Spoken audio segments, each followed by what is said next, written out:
Baroda badminton એસોસિએશનને આ તબક્કે ખૂબ જ ઉત્સાહ અને ની લાગણી છે. જે ગુજરાત બેડમિન્ટન એસોસિએશને બરોડા બેડમિન્ટન એસોસિએશનને આયોજન કરવાની જવાબદારી આપી છે. તો સૌપ્રથમ તો ગુજરાત બેડમિન્ટન એસોસિએશનનો અમે આભાર વ્યક્ત કરીએ છીએ કે આટલી મોટી ઇવેન્ટ અમને આયોજન કરવા માટે આપી છે. અને ગુજરાતમાં બી આ જે મિની નેશનલ છે એનું ઓર્ગેનાઇઝિંગ ફર્સ્ટ ટાઈમ થઈ રહ્યું છે, એ બી બરોડા માટે ગૌરવની વાત છે. અને આ સ્પર્ધા આંતરરાષ્ટ્રીય કક્ષાની ફેસિલિટીઝના મુતાબિક રમાનાર છે. એમાં જે રેફરી છે, આસિસ્ટન્ટ રેફરી છે, એ લોકોએ અનેક આંતરરાષ્ટ્રીય કક્ષાની, રાષ્ટ્રીય કક્ષાની સ્પર્ધાઓનું આયોજન કરે, બહુનો અનુભવ ધરાવતા લોકો છે.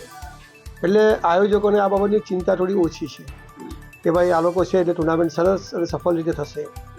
આખા ગુજરાતની રેન્કિંગ ટુર્નામેન્ટમાંથી પસંદગી થાય છે. પસંદગી થઈને ગુજરાતની ટીમ બને છે. અને ગુજરાતની ટીમમાં બરોડાના ખાસ કરીને 2 ખેલાડી છે જે અમારા રાકેશભાઈએ જણાવ્યું છે કે કયા ગુજરાતના અને બરોડાના ખેલાડીઓ છે.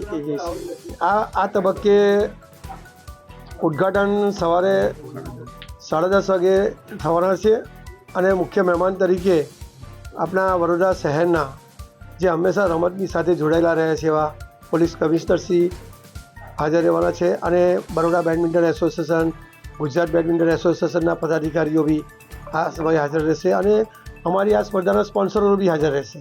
યોનેક્સ સનરાઈઝ 4th મિની નેશનલ ચેમ્પિયનશિપનું આગામી 8 થી 11 ડિસેમ્બર દરમિયાન સમા સ્પોર્ટ્સ કોમ્પ્લેક્સ ખાતે આયોજન થવા જઈ રહેલ છે. જેમાં ભારતમાંથી 33 રાજ્યોમાંથી 225 ખેલાડીઓ ભાગ લેવા આવનાર છે. આમાં દરેક રાજ્યના જે ચેમ્પિયન થયા હોય, વિજેતા થયા હોય, એ ખેલાડીઓ ભાગ લેશે. જે આ ટુર્નામેન્ટ ગુજરાતમાં પ્રથમ વખત થવા જઈ રહી છે અને એનું આયોજન બરોડા બેડમિન્ટન એસોસિએશનને જે સોંપવામાં આવેલ છે એ ઘણી ગૌરવની વાત છે. અને બરોડા બેડમિન્ટન એસોસિએશનના પદાધિકારીઓ આના માટે ખૂબ જ મહેનત કરી રહ્યા છે અને જહેમત કરી રહ્યા છે કે જેથી આવનારા દરેક ખેલાડીઓને સારામાં સારું વાતાવરણ અને પ્રોત્સાહન પૂરું પાડી શકીએ અને એમને સારી સુવિધાઓ પૂરી પાડી શકીએ એ માટેનો અમારો પ્રયત્ન છે.